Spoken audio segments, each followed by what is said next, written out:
हमारे साथ डॉक्टर अमित पुंज जी जुड़ चुके हैं और मैं डॉक्टर अमित पुंज जी को इनवाइट करती हूँ आज के इस सेशन के लिए, जो एक योगाचार्य हैं, हिप्नोथेरेपिस्ट हैं, पास्ट लाइफ रिग्रेशन और बहुत सारी थेरेपीज इन्होंने सीखी हैं और लोगों को हेल्प करते हैं, काउंसलिंग करते हैं, टीनेजर्स की काउंसलिंग करते हैं, पेरेंट्स की काउंसलिंग करते हैं।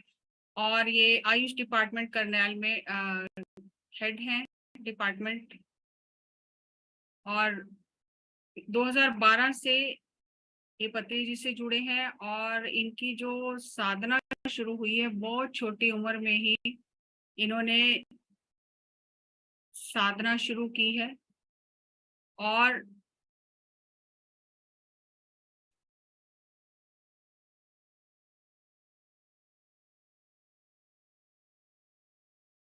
इनके व्यक्तित्व की बहुत एक खास बात ये है कि बहुत ही जोश के साथ, जुनून के साथ बचपन से इन्होंने साधना की और जब साधना की चरम सीमा पे थे तब इनका सामना हुआ पत्री जी से और फिर लाइफ में एक बहुत बड़ा यू टर्न आया और जिसे कहते हैं कि एक ऐसे महान व्यक्तित्व का सानिध्य मिला जिसने इन्हें जीवन जीना सिखाया, बैलेंस लाइफ क्या होती है और जिंदगी को कैसे जीना है। क्योंकि उस समय जवानी थी तो जोश बहुत था, तो सर ने इन्हें 2 महीने अपने साथ रखा और इन्हें जोश के साथ होश से रहना सिखाया, जो आज हम सीख रहे हैं, सभी सीख रहे हैं कि एक टाइम पर बहुत जोश आता है, सब कुछ छोड़ छाड़ के अध्यात्म में चले जाएं और फिर बाद में थोड़े टाइम बाद जब चैलेंजेस आते हैं फिर लगता है नहीं, संसारिक लाइफ अच्छी थी। लेकिन पत्री जी ने संसार में निर्वाण जीकर दिखाया और वही हमें सिखाया मिडिल पाथ। तो ज्यादा समय ना लेते हुए मैं अमित पुंज जी को इनवाइट करती हूँ इस मंच पर कि वो आए। और जैसा कि वो काउंसलिंग करते हैं और बहुत सारे उनके पास थेरेपीज और बहुत सारे ऐसे आयुर्वेदा के, नेचुरोपैथी के नुस्खे हैं जो आपके साथ वो साझा करेंगे ताकि हमारी फैमिली लाइफ और बेहतर हो सके। सो अमित पुंज जी, आपका बहुत बहुत स्वागत है आज इस मंच पर। हार्दिक अभिनंदन आपका, और हमारे सारे पार्टिसिपेंट्स बहुत ही उत्सुकता से आपका इंतजार कर रहे हैं। तो जिनको भी प्रश्न पूछने हैं प्लीज अपना हैंड रेज कीजिए और अपना प्रश्न अमित जी के सामने रखिए और अपनी वीडियो ऑन रखिए ताकि पता चले कि सेशन चल रहा है और वाकई में हम इंटरेस्टेड हैं कुछ नया जानने के लिए। Thank you Amit ji, thank you. बहुत बहुत धन्यवाद जैसे मैम। हाँ जी, सरबजीत जी आपसे शुरुआत करें, आपका प्रश्न है। नमस्कार सर। नमस्कार। जैसे हम पहले भी बात कर चुके हैं, बहुत खुशी हुई आपको दोबारा इस मंच पर देखकर। सर आपने जैसे पिछली बार भी ये कहा था, जैसे छोटे बच्चों को तो स्पिरिचुअलिटी में लाना आसान है, जल्दी बैठ जाते हैं, वो हमारी नकल भी करते हैं, कॉपी करते हैं जैसा हम करते हैं। लेकिन जो बड़े बच्चे होते हैं, जैसे 20-22 साल के बच्चे हैं, उनका दिमाग तो बहुत लॉजिकल हो चुका होता है, वो जल्दी से नहीं समझते। तो आपने कहा था कि उनसे क्वेश्चन करने चाहिए, तो क्वेश्चन उनसे किए जाने चाहिए। आपकी ना आवाज थोड़ी सी कट गई, मतलब छोटे बच्चों वाला समझ में आया मुझे, उससे आगे नहीं समझ में आया, दोबारा बोलेंगे? यस सर, जैसे जो बड़े बच्चे होते हैं ना सर, जैसे छोटे बच्चे हैं वो स्पिरिचुअलिटी में जल्दी आते हैं क्योंकि वो हमारी नकल करते हैं। लेकिन बड़े बच्चे, उनका दिमाग जो है लॉजिकल बहुत हो चुका होता है, तब तक 20-22 साल के जैसे बच्चे हैं, तो उनके साथ किस तरह से हमें क्वेश्चनिंग करनी चाहिए? आपने कहा था कि उनसे क्वेश्चन पूछने चाहिए हमें, तो वो किस तरह के होने चाहिए कि उनसे किए जाए क्वेश्चन?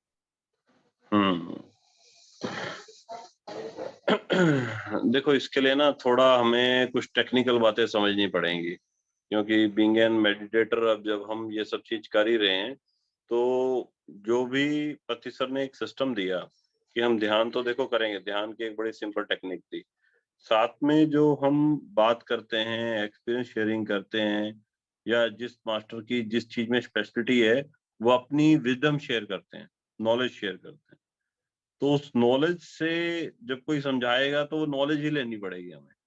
जैसे अब आपने क्वेश्चन पूछा, तो जितना मुझे पता है मैं उतना बताऊंगा, है ना। तो उस चीज से विजडम बढ़ेगी। इसी तरीके से हमें समझ में आएगा कि बड़े बच्चे चाह क्या रहे हैं। पहले एक सबसे बड़ी बात हमारी समझने के लिए ये जरूरी है कि बच्चों का उस टाइम में, अभी आजकल के जो बच्चे हैं उनकी इंटेंशन क्या है, what they want in life. तो अगर वो हम चीज देखेंगे बच्चों की कि बच्चे अपनी जिंदगी में चाह क्या रहे हैं, तो उनकी जो इच्छा है ना वो केवल एंजॉय करने की है। और काफी ज्यादा उसमें सेल्फिश नेचर मुझे आज की डेट में देखने को मिलती है कि उनकी जो नेचर है बहुत सेल्फिश आ गई। तो जो सामाजिक जो मूल्य थे कि आपको सत्य पर चलना है, अहिंसा पर चलना है, अस्तेय पर चलना है, अपरिग्रह पर चलना है, ब्रह्मचर्य पर चलना है, शोच चाहिए, संतोष चाहिए, तप चाहिए, स्वाध्याय चाहिए, ईश्वर को हमें कण कण में देखना है, वो जो नैतिक मूल्य हर एक गुरु ने सिखाए या हर एक संप्रदाय में जो बताए गए, वो नैतिक मूल्यों का ह्रास हो गया। तो बच्चों को वो नहीं चाहिए। बच्चों को जो उनका टाइम जा रहा है, जितना भी टाइम उनका जा रहा है, तो उनको सबको एप्पल का फोन चाहिए, सबको ब्रांडेड कपड़े चाहिए। उनकी इंटेंशन क्या है, उनको मार्केट में कोई भी नया गैजेट आ रहा है, वो गैजेट उनको चाहिए। लड़के हैं चाहे लड़कियां हैं, उनको अच्छे बाइक, अच्छे गाड़ियां, अच्छा ये सामान, अपने लिए सब कुछ लग्जरी उनको चाहिए। तो उनकी इंटेंशन लग्जरी आइटम की तरफ चली गई है और वो शॉर्टकट देख रहे हैं उसके लिए। उनको शॉर्टकट में वो सब चीज चाहिए और हर कोई बच्चा चाह रहा है। अब जब एक छोटा बच्चा होता है तो छोटे बच्चे की भी कॉन्शियसनेस यही होती है कि मुझे भी टॉफी चाहिए सपोज। तो छोटा बच्चा 5 साल तक का बच्चा निर्बोध कहा गया है कि उस बच्चे को उस समय तक कुछ नहीं पता।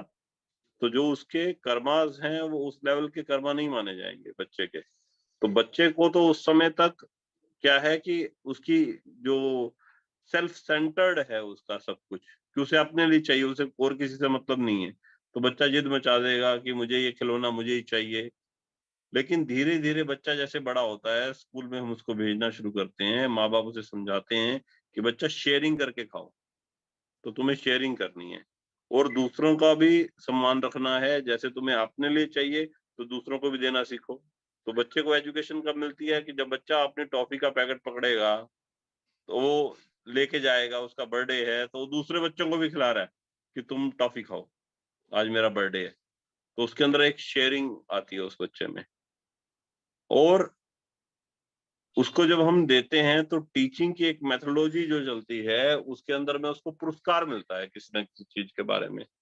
तो जो पुरस्कार की एक भावना और एक दंड की भावना जो रहती है कि नहीं तो टीचर से डांट पड़ेगी, टीचर डायरी में कुछ चढ़ा देगी और मम्मी पापा को पता चलेगा, एग्जाम में नंबर कम आएंगे। तो वो क्या चीज हमने सीखी बचपन से, हमारी टीचिंग क्या थी, दंड और पुरस्कार। तो दो चीजें समझी हमने। जो हमारी लर्निंग है वो दंड और पुरस्कार की है। अगर आप कुछ चीज अच्छी कर रहे हो तो आपको उसके लिए अप्रिशिएट किया जाता है, तब आप कुछ सीखते हो। अगर आप कुछ भी काम कर रहे हो तो उसके लिए अगर आपको अप्रिशिएशन नहीं मिलेगा तो आप उस चीज में कुछ नहीं करोगे। तो बच्चे को जब नैतिक मूल्य उसके कम हो गए, उसको नैतिकता से कमी नहीं है। अभी समाज में क्या चीज की कमी आ रही है, नैतिकता की तो कमी है। जो भी अपराध जहां जिस समाज में बढ़ जाता है उसके अंदर नैतिक गुणों का ह्रास हो जाता है। सर आप म्यूट। कॉल आ गई थी बीच में। तो अगर हमें नैतिक गुणों को बढ़ाना है तो हमें समाज में नैतिक गुणों की वैल्यू को समझाना पड़ेगा कि किस तरह से ये आपको प्रभावित करते हैं नैतिक गुण ही। तो जब हम इसको समझेंगे तभी बात बनती है नैतिक गुणों से ही। तो बच्चे को अब हमने समझाना है कि भाई तुमने जिंदगी का उद्देश्य समझना है। तो उसके लिए हमारे पास भर भर के कहानियां हैं। कहानियां नहीं कहेंगे उन्हें, वो तो जीवांत मतलब हमारे सामने में जीवित कथाएं हैं, जीवित कहानियां हैं जो कि हमारे यहाँ पर घटी। जैसे बुद्ध की कहानी आप सुना सकते हो किसी को भी कि बुद्ध तो राजा था, महावीर भी राजा थे, कृष्ण भी राजा थे, राम भी राजा थे, कबीर थे, रैदास थे। जब हम इनकी कहानी सुनाने शुरू करेंगे उनको कि इनके जीवन की आप जीवनी सुनो कि इनकी जीवनी क्या रही, गुरु नानक देव की जीवनी आप उनको बताएंगे।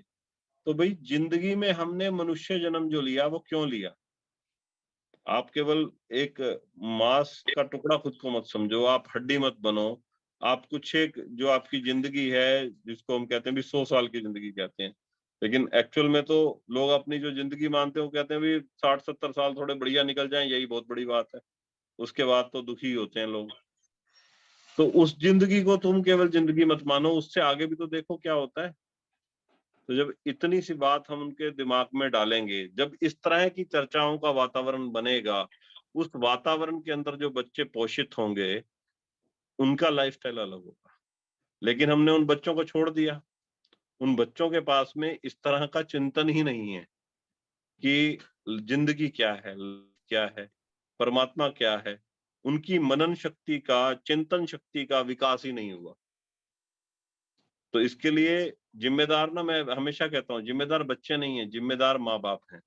क्योंकि उनके घर में इस तरह की बौद्धिक चर्चा होती ही नहीं। इसको हम मनन में, चिंतन में, निधिध्यासन में, इनके अंदर लेते हैं। तो अगर इस तरह का सत्संग नहीं होगा तो क्या होगा? सत्संग का मतलब ये नहीं है आप एक भजन चल रहा है और उसके ऊपर तालियां बजाकर आ गए, उसमें तो सीखा कुछ नहीं। सत्य का संग होना चाहिए, बौद्धिक चर्चा होनी चाहिए, विचार गोष्ठी होनी चाहिए। तो जब हम एक व्यक्ति से पूछते हैं इस बारे में, आप बताओ आपका इस बारे में क्या विचार है, तो वो अपने विचार रखेगा। तो उसके विचारों को काटना नहीं होता है, अप्रिशिएट करना होता है। तो बच्चों से जब हम अध्यात्म के, बेटा तुम जिंदगी के बारे में क्या समझते हो, वो जिंदगी के बारे में बताएगा, जिंदगी ये है, जिंदगी है बढ़िया से बढ़िया महंगी पैंट डालो।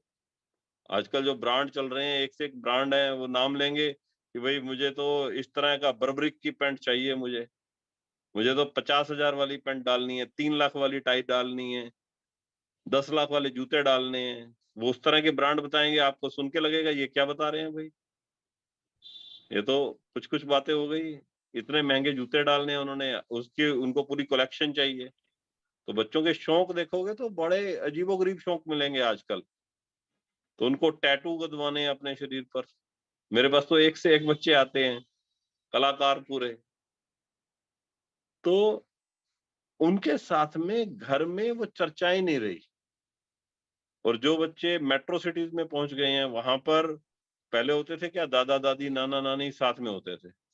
अब क्या है, माँ भी नौकरी कर रही है, पिता भी नौकरी कर रहे हैं, और बच्चा जो है वो घर में अकेला। तो बच्चे ने सीखा किससे? सारे बच्चों का यही हाल है, बच्चों ने सीखा किससे? बच्चों का गुरु बन गया यूट्यूब। और यूट्यूब में मान लो जैसे अब हमारा जूम के ऊपर सेशन हो रहा है, इस समय 29 लोग हम टोटल, कुल मिला के, मुझे मिला के, आपको मिला के, सब 29 लोग हैं इसके अंदर में। और अगर हमारी वीडियो जूम पे जा भी रही है, यूट्यूब पे जा भी रही है, तो उसको कितने लोग देख रहे हैं? तो यूट्यूब की जो इसका सिस्टम है, इसको मोटिवेट करने का या इसको चलाने का जो एल्गोरिदम है, इसका एल्गोरिदम कहते हैं इसको। तो एल्गोरिदम ऐसा नहीं है कि अच्छी चीज को बूस्ट करें। तो उनका एल्गोरिदम अच्छी चीज को बूस्ट करने वाला नहीं है, उसमें ऊट पटांग चीजें बूस्ट कर रहे हैं वो। क्योंकि उनसे उसको पैसा कमाना है, उनका एक पोर्टफोलियो ऐसा तैयार कर दिया यूट्यूब कि उनको पैसा ही उसमें कमाना है। उनके एल्गोरिदम पर सरकार का कोई कंट्रोल नहीं है। तो ये तो राजनीतिक इच्छा शक्ति उसके अंदर लगती है साथ में। अगर सामाजिक संगठन चाहे तो कुछ भी कर सकते हैं। अब चल रहा है जैसे आध्यात्मिक चैनल चलेगा तो वो काम करेगा। तो जो अब तक की जड़ की बात थी कि अगर हमें बच्चे को समझाना है, तो अब उसका जो तार्किक मन बन गया, ये तो मैंने पूरी एक व्यवस्था के ऊपर चोट की इस बात से। लेकिन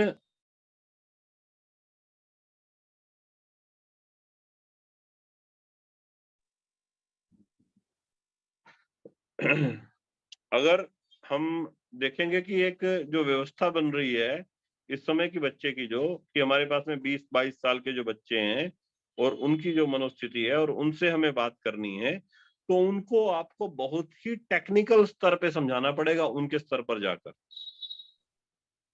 कि बेटा ये तो आप बिल्कुल ठीक कह रहे हो, कि आप बहुत अच्छी बात कह रहे हो, लेकिन थोड़ा जिंदगी के बारे में हम सोचते हैं, जिंदगी के बारे में थोड़ा चिंतन करते हैं। ये शरीर कब तक? अच्छी नौकरी भी लगेगी, सब कुछ होगा, लेकिन कब तक? क्या हमें अपने बारे में नहीं जानना चाहिए कि मैं कौन हूं? इस शरीर से परे, इन इंद्रियों से परे, क्या हमें उसको नहीं जानना है? क्या हमें परमात्मा के बारे में नहीं जानना है? उनको बुद्ध की देशना जब तक हम नहीं समझाएंगे कि बुद्ध की देशना क्या है, अगर हम अपने लिए अच्छा चाहते हैं, प्रकृति के बारे में सोचना नहीं समझाएंगे कि प्रकृति में आपको सब कुछ चाहिए, तो अगर हमारे पास में पेड़ नहीं होंगे तो हम सांस कैसे लेंगे? अभी कोरोना का एग्जाम्पल ऐसा रहा कि कोरोना के अंदर में इतना बुरा हाल रहा, लोगों को श्वास जो है उनको मुश्किल हो गए, मिल नहीं रहे थे, तो पेड़ की वैल्यू पता चली। ऑक्सीजन सिलेंडर जो है उस समय नहीं मिल रहे थे लोगों को, तो ऑक्सीजन सिलेंडर की वैल्यू पता चली, तो उस समय थी पेड़ की वैल्यू।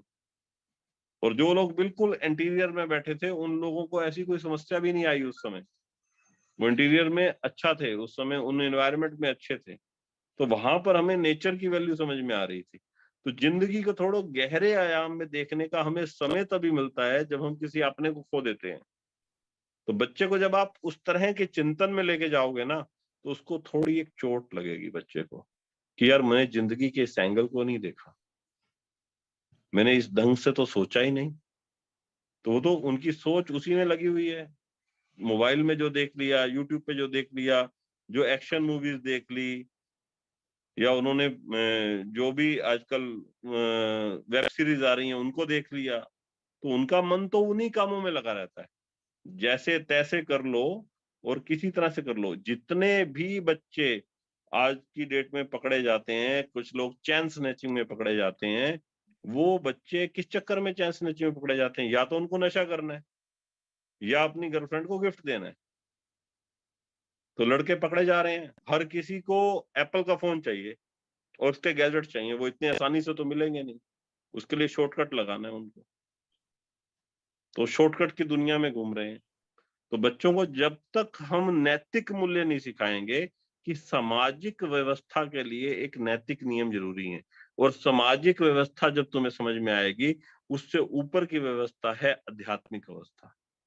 तो आध्यात्मिक व्यवस्था को जब आप समझोगे, उसके लिए खुद को जानना जरूरी है। जब हमारी चिंतन का, दृष्टि का, आपका होना क्या है, ये सारा ब्रह्मांड क्या है, इसके बारे में आप थोड़ा जानो, तो बच्चे तो मिनट से पहले, आज की डेट में आप बोलो उनको, वो वीडियो देखना शुरू कर देते हैं। तो उनसे आप क्वेश्चनिंग आपको ऐसी साइंटिफिक करनी पड़ेगी कि बेटा आपको ब्रेन वेव्स के बारे में मालूम है क्या? उससे पहले आपको जानना पड़ेगा ब्रेन वेव्स क्या है। तो आप उनको beta, alpha, theta, delta, gamma ये सब समझाओगे। फिर आप उनको पूछोगे कि हमारी बॉडी का कितना पार्ट पानी है, हमारे विचार कितने इंपॉर्टेंट हैं, आपके थॉट सकारात्मक हैं या नकारात्मक, कितना बड़ा फर्क पड़ता है उससे, फ्रीक्वेंसीज क्या होती हैं, आपकी थॉट की फ्रीक्वेंसी क्या है, उस फ्रीक्वेंसी का क्या लेवल है, वो फ्रीक्वेंसी कैसे मैटर को इफेक्ट करती है। तो ये तमाम नॉलेज जब आप लोगे और बच्चे के साथ में इस तरह की नॉलेज को डिस्कस करोगे, तो उनकी चिंतन की अपने आप से लेवल बदलेगा। वो तो एक था। अमित जी, एक बात मुझे यहाँ याद आई कि अगर हम देखें, जो बच्चे आज 20+ हैं या 18 से भी लगा लें, 15 से अबव लगा लें, और अभी जिन्होंने ये कोरोना काल देखा है अपनी आंखों से, तो कहीं ना कहीं वो फियर समझो चाहे, या चिंतन तो जागा है उनके अंदर कि जीवन है क्या। जब अपनों ने ही अपनों का साथ छोड़ दिया, और कई लोगों के घरों में ऐसी घटनाएं हुई कि जब अपनों ने अपनों का साथ छोड़ दिया, तो अगर हम थोड़ा सा अपने आप को अपडेट करें, अपनी नॉलेज को साइंटिफिक और लॉजिकल वे में हम समझें, तब हम उनसे बात कर सकते हैं मेरे हिसाब से। एग्जैक्टली। क्योंकि आजकल किसी से भी बात करो ना, जैसे अगर हम किसी को दवाई भी बताने लगे, आज की डेट में कोई पेशेंट आता है उसे दवाई बताएं, तो हमसे पहले पेशेंट गूगल करके आया होता है, यस।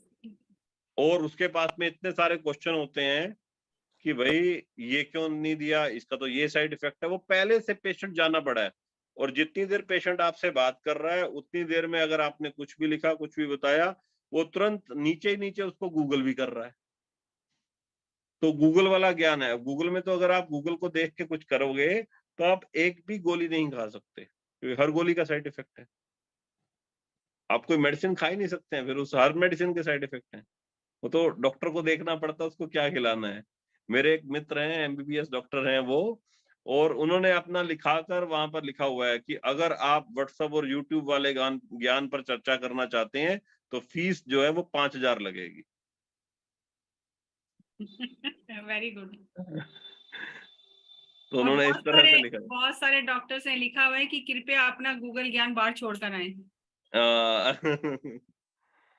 ऐसा है। यस। सरबजीत जी, आपके प्रश्न का उत्तर मिला? हाँ जी मैम, बहुत अच्छे से मिला मैम। तो आप तो सुननी हो गए, एकदम से स्टंट हो गए हुए सुनते सुनते खो गए हो।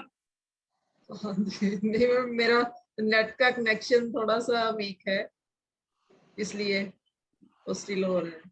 थैंक यू सर, बहुत सुंदर आपने जवाब दिया। तो कोशिश करेंगे हम लोग इस तरह की क्वेश्चनिंग करनी। वेलकम जी, वेलकम। क्योंकि बच्चों से बात करने के लिए हमें बस अपनी नॉलेज को अपग्रेड करना है और साइंटिफिक करना है। साइंटिफिक से तार्किक तरीके से ही आप उनको, वैज्ञानिक तरीके से, तार्किक तरीके से ही बच्चों को समझा सकते हैं, और कुछ नहीं। उसके लिए खुद समझना पड़ेगा। तो हमें अपनी दृष्टि का जो एक, जैसे हम देखते हैं ना, अभी मेरे पास में कई सारे लोग होते हैं, मतलब अलग अलग धर्म के लोग भी पहुंचते हैं।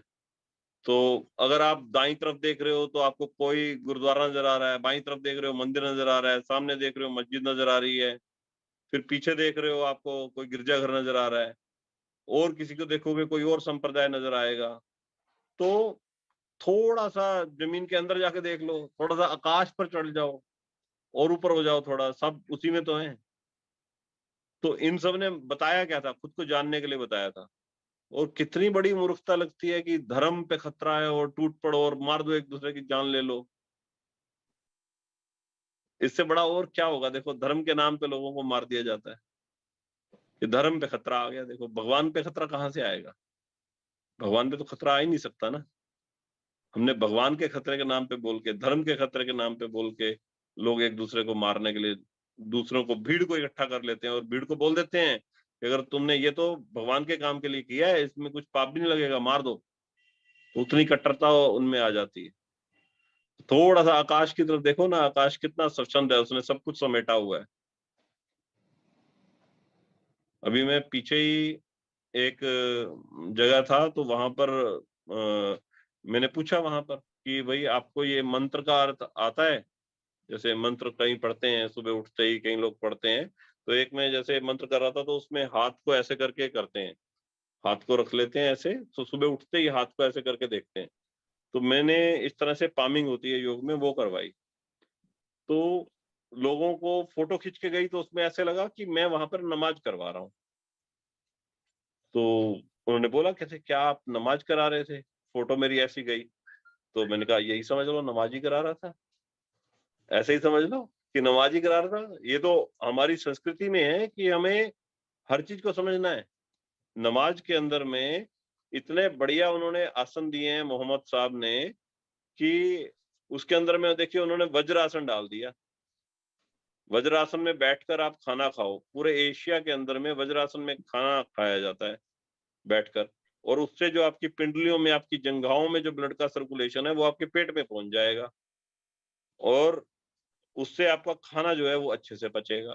तो कितना साइंटिफिक है। वो वज्रासन में बैठ के ही खाना खाते हैं, और उसके अंदर में गर्दन को एक्सरसाइज की जाती है, दाएं बाएं ऐसे गर्दन को किया जाता है, ऊपर किया जाता है। तो वो करने से आपको सर्वाइकल नहीं होगा। और दिन में 5 बार नमाज करनी है। और फिर खड़े होकर वो आगे झुकते हैं, जिसको शशक आसन कहा जाता है। तो शशक आसन भी उसमें है। फिर एक आसन किया जाता है, उसमें आगे की तरफ फॉरवर्ड बेंड किया जाता है। तो अर्धपाद हस्तासन होता है, जिसमें जानू के ऊपर में, हमारे घुटनों के ऊपर में हाथ रहते हैं, नी के ऊपर में, और फॉरवर्ड बेंडिंग होती है, जिसमें 90 डिग्री का एंगल बनता है। तो ये तमाम आसन उसके अंदर में शामिल हैं, जिनसे रीढ़ की हड्डी का व्यायाम हो गया, गर्दन का व्यायाम हो गया, आपके घुटनों का व्यायाम हो गया, आपके पैर के एंकल जॉइंट को वो इस तरह से रखते हैं, खड़ा अंगूठा रखते हैं, तो उसका भी व्यायाम हो गया। तो इतना व्यायाम होने से शारीरिक स्वास्थ्य तो हो ही गया। फिर अगर मानसिक स्वास्थ्य में आप अपनी प्रेयर से खुद को दुरुस्त कर रहे हो, तो वो भी हो जाता है। लेकिन जो हमारे यहाँ परंपरा है, उसके अंदर में हाथ को हम देखते हैं, जो सनातन परंपरा है उसके अंदर जो मंत्र आता है वो ये है कि कराग्रे वस्ते लक्ष्मी, कर मध्य सरस्वती, करमूले तू गोविंद, प्रभाते कर दर्शनम। तो सुबह उठे, आप रात को सो गए थे आंखें बंद करके, और आपने सुबह अपने हाथों को घर्षण किया, उनको थोड़ा गर्म किया, और अपनी आंखों पर रख लिया, और बंद हथेली के नीचे आंखों को खोला, और धीरे धीरे हाथ की हथेली को दूर करते हुए आपने ऐसे देखा। तो जब हथेली की लकीरें आपको दिखेगी, तो आपने पहला ही अपने अंदर विचार जो लाया वो बोला कराग्रे वस्ते लक्ष्मी, करके अग्रभाग में जो अग्र नाखून रहते हैं हमारे, इनके अंदर बोला गया है लक्ष्मी का वास है। क्योंकि पंजाबी में जो लोग समझते हैं वो समझेंगे, उसके अंदर लिखा है कि दसा नवा दी कमाई आप खाने हैं, मतलब अपने इन्हीं हाथों से, इन नखूनों से हम कमाते हैं, 10 नौ से हम नखूनों से पैसा कमाते हैं, तो इनके अंदर लक्ष्मी का वास है। क्योंकि सारी मेहनत का काम तो हाथ की उंगलियों से ही हो रहा है ना, चाहे वो लिखना है, चाहे ऑपरेशन करना है, कुछ भी करना है, वो हाथ से ही हो रहा है। और जब हम पुस्तक पढ़ते हैं तो उसको पुस्तक को हाथ के बीच में रखते हैं, तो कर मध्य सरस्वती, जो कर का मध्य भाग है उसको सरस्वती बोला, और हर चीज का जो मूल है वो गोविंद है। तो हाथ की कलाई का जो मूल है, कलाई का जो भाग है जहां से हाथ शुरू हो रहा है, उसको गोविंद बोल दिया। तो बोलने का एक सलीका है कि करअग्रे वस्ते लक्ष्मी, कर मध्य सरस्वती, कर मूले तू गोविंद, प्रभाते कर दर्शनम। आप उठ गए, आप सो गए थे, आपको पता भी नहीं था। कई लोग अब कोरोना के बाद ऐसा हो रहा है, ब्लॉकेज आ रही है हार्ट में, सोते सोते ही मर जाते हैं, पता भी नहीं चलता। आप सुबह उठे हो तो आप उठकर देख रहे हो, तो आपने हाथ को ही आपने देखकर बोला कि मेरे हाथ के अंदर ही सब कुछ है, यहीं पर देवी देवता वास करते हैं, यहीं पर भगवान का वास है, मेरे भीतर ही भगवान का वास है।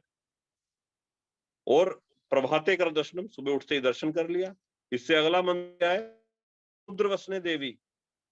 अब उठ गए हो बिस्तर से, तो अब आपको पैर रखना है जमीन पर, तो आप बोलोगे समुद्र वसने देवी, कि ये धरती जो है इसका 70% भाग समुद्र है, और हमारे शरीर का भी 70% भाग पानी है। कितनी समानता है ना धरती में भी और हमारे शरीर में भी। तो समुद्र वसने देवी, पर्वत स्तन मंडले। अब पर्वत को स्तन बोला गया है। जैसे बच्चा पैदा होगा, किसी भी जानवर का पैदा होगा या इंसान का पैदा होगा, तो उसको स्तनों से दूध मिलेगा। लेकिन जो बड़े बच्चे हैं या हर एक मनुष्य है, कोई जानवर भी है, कोई भी पक्षी भी है, उसको पानी पीना है। इस धरती में केवल 3% पानी ही पीने लायक है, जो कि ग्लेशियर में है। तो ग्लेशियर को इस धरती का स्तन बोला गया है, और सभी उसी पानी को पीते हैं।